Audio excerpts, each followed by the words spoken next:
Okay, none of us are perfect. And so when you're aiming for something big, and it's great to have high ambitions, it's great to be aiming at something big and having those short, medium and long-term goals. It's brilliant. But it's not a straight line towards that goal. It never is a straight line. If it was, it'd probably be too predictable. You're gonna have some bumps along the way. And I talk a lot about on this channel that your training towards your race is your interval sessions midweek and your weekend long run. And that endurance and stamina from the long run and the speed from the interval sessions combined is where you get the super compensation, where you get the improvement, where you move forward as a runner, and how you're going to peak once it gets to your race or whatever you're trying to achieve. Yeah. But so you need to guard those days as well as you possibly can. But sometimes it's just not possible. So you might have had 4 hours sleep instead of your usual 8 because the baby's been keeping you awake. So you might have to readjust that. Either have more sleep and then do it a little bit later on in the day, or don't be afraid to adjust it and do it on the Monday. And having that flexibility, like being disciplined, but having that flexibility to say, do you know what, it's super important. The midweek interval session and the weekend long run is what is going to get you to your goal, but it's not 100% necessity to have it on that day, as long as I do it on the Monday. And by giving yourself that leeway, it'll reduce some of the anxiety of, I've got to do a long run, I'm not actually feeling right. Perfect example today, like I ended up doing it was a monsoon here, and so I really wanted to run up the mountain, but I knew it was going to be, it's a little bit cagey with vehicles coming down the mountain, so you kind of put yourself in a little bit more danger. And also when you're sweating a lot, it'll monsoon and it'll still be like 30 plus degrees Celsius, so you've got this like this rain coming down and your pores are open because you're sweating a lot, and so you put yourself in a greater risk to get sick. So I adjusted and went and moved my interval session from Wednesday to Thursday. And on Thursday it was like, okay, I've got my plan A. My plan A will be good to go to the mountain and do the interval session there. Plan B will be to go to the gym. So I went to the gym and I did the session in the gym, and I thought I'm going to recover really well, put loads of effort into my recovery that day and the days since.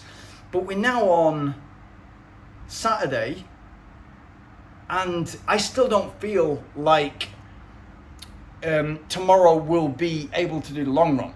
I still don't feel recovered enough. So I could be fretting and I could be thinking, like Sunday's the long run and I've got to get it done, otherwise I'm not going to reach the goal that I've got in 5 weeks, 4 weeks time, whatever it is.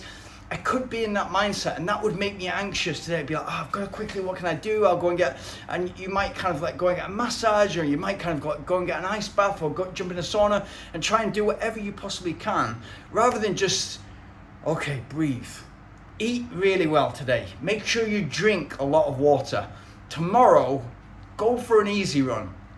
I'll put myself in a position tomorrow that my kit will be laid out to go and do a long run.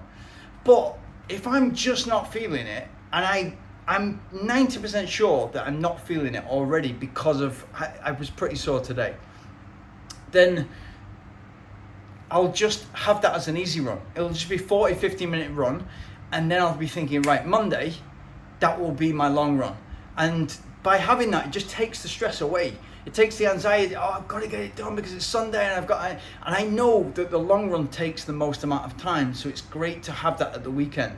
So if you need to adjust so that you definitely get it at the weekend, then you need to do something like Tuesday intervals and Saturday. I have a longer time in the week between my intervals and my long run because the intervals will take more out of my body, it'll take more out of my muscles, and that's why the long, it's a little bit less stress on the body, and so I'll have it at the weekend. I'll have only 3 days between the long run and the interval session, but give yourself just give yourself a break sometimes. And that's coming from me, and I'm pretty disciplined most of the time. It goes to plan, but don't be so regimented that you push yourself into a hole and you cannot dig yourself out of that hole. So if I tried to cram it in tomorrow, which I would have probably done like 7-8 years ago, then Monday, Tuesday, then I'd be in bits Monday, Tuesday, and then all of a sudden I'm doing next Wednesday, I'm doing an interval session, and I've done 2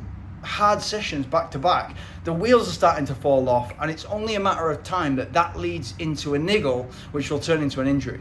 And that's what you want to stay away from if you're going to achieve the long-term goal. And as I said, it's not a linear graph, it's more of a kind of, there's some speed bumps, there's a few kind of like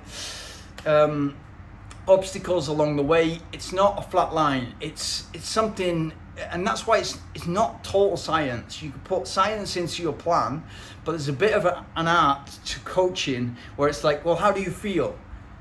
And ask yourself, put this in your training diary, because you'll look back and you'll be able to say, okay, brilliant, 6 times 1 kilometer in the fastest time I did, brilliant. And you look back on that, and that might be 6 months ago, or 12 months ago, or 2 years, 5 years ago, yeah? And you'll think, that's the training that I need to do in order. But if you put the feelings in that day, I just about made 6, and the next day I couldn't walk, and therefore I couldn't do a recovery run, and therefore my recovery was prolonged, and therefore I didn't do a long run that week. That's a big difference to 6 times a kilometer in 2:45 or in 3 minutes or whatever it is that you're running for those kilometer repeats, you know? So it's really, that's the art of it. It's kind of like, how do you feel? And if you're a coach, and you're talking to your athletes, it's like, you will get, if you ask 100 of your athletes, how do you feel after doing exactly the same session, you're going to get 100 different answers, because everybody perceives effort differently. But that's the art of coaching. That's the art of getting to know somebody on a personal level, ideally face to face, but now more than ever, it's obviously online, and that's good enough most of the time. But you have to build that relationship to know that, okay, what does hard mean to you? And you know, you can, even if you have the Borg scale, if you've ever done a lactate threshold test, what they're basically doing is they're looking at your blood to see how much lactic acid is built up. They're looking at your heart rate to see how that correlates to lactic. And you'll also point at the Borg scale, which is how hard is that out of 20? 20 being I just about survived, and 0 being I could do this all day.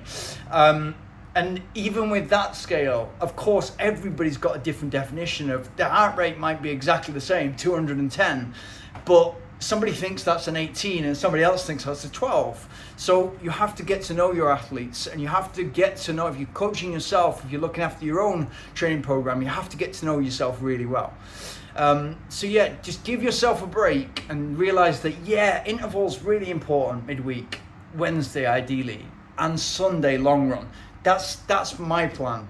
Yeah, I have 4 days in between Wednesday to Sunday, which gives my body enough time to go hard again on the weekend long run, and then I have 3 days in between the Sunday and the Wednesday in order to get fully recovered and go hard again in the intervals. Good luck. Don't beat yourself up.